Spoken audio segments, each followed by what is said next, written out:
विधानसभा का उपचुनाव है और उससे पहले उत्तर प्रदेश की सियासत में तूफान आया हुआ है।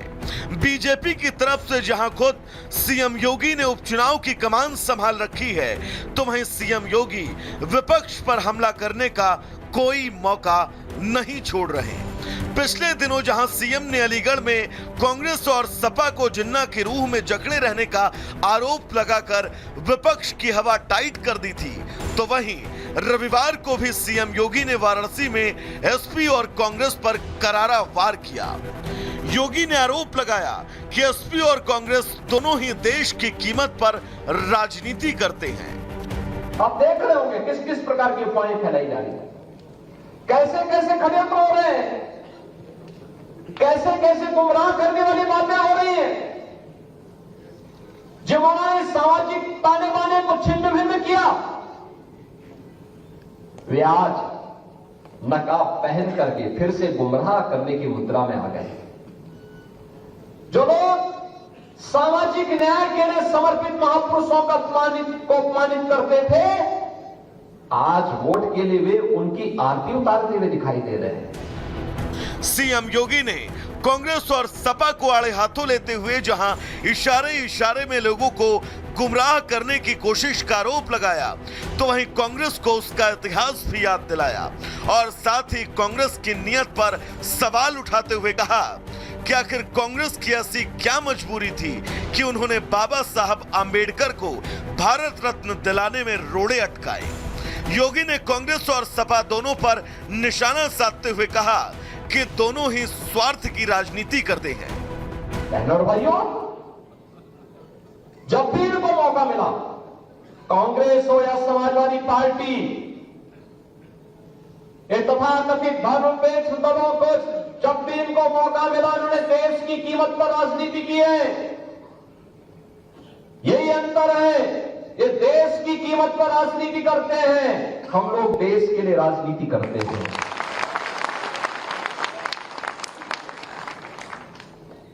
उनके लिए अपनी राजनीति सर्वोपरि है, हमारे लिए देश सर्वोपरि है। योगी ने विपक्षी दलों पर सत्ता के बंटवारे की राजनीति का आरोप लगाया। उन्होंने कहा, एसपी और कांग्रेस के शासनकाल को कभी नहीं भुलाया जा सकता। जब सत्ता में थे तो इन्होंने कोई काम नहीं किया, लेकिन अब सत्ता में वापसी के लिए यूपी के लोगों को जातियों में बांटने की बात करते हैं। योगी ने साफ किया कि बीजेपी कभी भी जाति की राजनीति नहीं करती है। उन्होंने सामाजिक ताने बाने को छिन्न भिन्न किया। हमने सामाजिक एकता के लिए पूर्ण समर्पण भाव के साथ कार्य किया। हमने जाति के नाम पर, क्षेत्र और भाषा के नाम पर किसी को नहीं विभाजित किया। आपको बता दें, इससे पहले भी सीएम योगी ने श्री कृष्ण जन्माष्टमी पर बड़ा बयान दिया था। उन्होंने समाज को एकजुट रहने की अपील करते हुए कहा था कि हम सबको एक रहना चाहिए, अगर बटेंगे तो कटेंगे। सीएम योगी ने अपने इस कटाक्ष पर पड़ोसी देश बांग्लादेश के हालात का भी हवाला दिया था। योगी ने कहा था कि हमें समाज, जाति, भाषा के नाम पर बांटने वाली ताकतों से सावधान रहना होगा। राष्ट्र तब सशक्त होगा जब हम एक रहेंगे, नेक रहेंगे, तभी नेक रहेंगे। बटेंगे तो कटेंगे। आप देख रहे हैं ना, बांग्लादेश में देख रहे हो ना, तो वो गलतियां यहां नहीं होनी चाहिए। बटेंगे तो कटेंगे, एक रहेंगे तो नेक रहेंगे। जाहिर है, यूपी में होने वाले उपचुनाव को लेकर प्रदेश में सियासी पारा चरम पर है। योगी अपने तेवर से विपक्षी दलों के हौसले को चकनाचूर करते हुए उन्हें आईना दिखा रहे हैं और समाज को सही संदेश भी दे रहे हैं। अब देखना यह है कि सीएम योगी के इन प्रहारों का जवाब कांग्रेस और समाजवादी पार्टी दे पाती है या विपक्ष अवाक ही रह जाता है। Bureau report, Republic Bharat. उधर उत्तर प्रदेश में अतिक्रमण के खिलाफ लगातार योगी का बुलडोजर एक्शन जारी है। वहीं बड़ी खबर आपको बताएं, गाजियाबाद के जैनाबाद मंडी में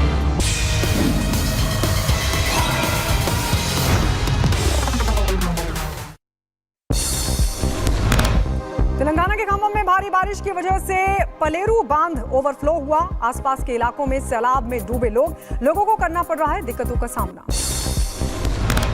तेलंगाना में बारिश की वजह से भारी नुकसान हुआ है। इंटकाने रेलवे स्टेशन के पास बहा रेलवे ट्रैक, रेलवे अधिकारियों ने संज्ञान लिया।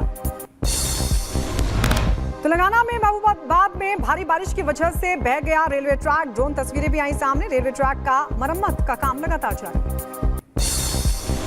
आंध्र प्रदेश के विजयवाड़ा में बाढ़ का कहर, सड़कों पर कई फीट तक भरा पानी के बीच फंसी नजर आई गाड़ियां। विजयवाड़ा की ड्रोन तस्वीरें भी आई सामने। पानी में डूबा नजर आया पूरा शहर। लोगों को बचाने के लिए जुटा है प्रशासन। बाढ़ से ग्रसित लोगों को बचाने के लिए चलाया जा रहा है रेस्क्यू अभियान। नाव के सहारे लोगों को सुरक्षित स्थान पर किया जा रहा है शिफ्ट। विजयवाड़ा में बाढ़ ग्रसित इलाकों का सीएम नायडू ने किया दौरा। लोगों को हर संभव मदद का दिया भरोसा। आंध्र प्रदेश में मूसलाधार बारिश से कई इलाकों में बाढ़ आ गई। गंभीर रूप से प्रभावित क्षेत्रों में हेलीकॉप्टर से पहुंचाई गई राहत सामग्री। आंध्र प्रदेश और तेलंगाना में बाढ़ से हाहाकार मचा है। पिछले 2 दिनों में 15 से ज्यादा लोगों की मौत। बाढ़ की चपेट में आए 14 से ज्यादा जिले। आंध्र प्रदेश और तेलंगाना में एनडीआरएफ की 26 टीमें राहत बचाव कार्य में जुटी। आंध्र प्रदेश में 17,000 लोगों का रेस्क्यू कर सुरक्षित जगहों पर पहुंचाया गया है। महाराष्ट्र के यवतमाल में नदी के तेज बहाव में बह गया युवक। रेस्क्यू ऑपरेशन में जुटी है रेस्क्यू टीम। महाराष्ट्र में बारिश के बाद बाढ़ जैसे हालात। गुजरात के वडोदरा में बाढ़ग्रस्त क्षेत्रों में घटने लगा है जलस्तर। बीमारियों के प्रकोप से बचने के लिए किया जा रहा है लोगों को अलर्ट। फिलीपींस के केबू प्रांत में मूसलाधार बारिश से आई कई इलाकों में बाढ़। सड़कों और घरों में घुसा पानी। लोगों की बढ़ी मुश्किल। चीन के सिचुआन में भूस्खलन हुआ है। लैंडस्लाइड की भयानक तस्वीरें सामने आई। स्थानीय लोगों को सुरक्षित स्थान पर शिफ्ट किया गया। एलविश यादव को ईडी ने भेजा सम्मान। सोमवार को पूछताछ के लिए किया तलब। मनी लॉन्ड्रिंग केस में ईडी ने भेजा है सम्मान।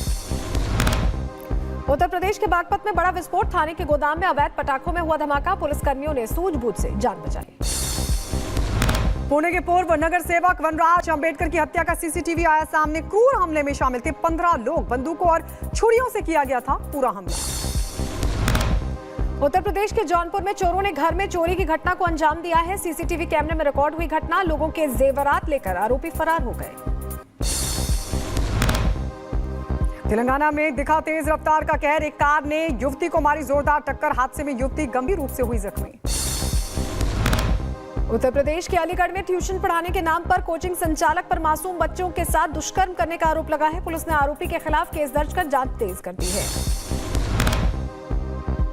बढ़ते आगे बहराइच में आदमखोर भेड़िए का एक और वीडियो आया सामने। बीती रात हड्डी इलाके में देखा गया भेड़िया। बाइक से जा रहे लोगों ने शोर मचाकर भेड़िए को भगा दिया। बहराइच में आदमखोर भेड़िए को घेरा गया है। भेड़िए को पकड़ने में जुटी वन विभाग की टीम। बहराइच में भेड़िए ने फिर किया हमला। हमले में एक बच्चे की मौत। बीती रात भेड़िए ने 3 लोगों पर किया था हमला।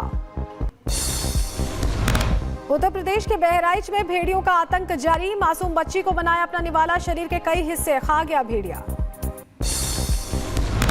पाकिस्तान में आर्थिक स्थिति बिगड़ने से अंतर्राष्ट्रीय एयरलाइंस में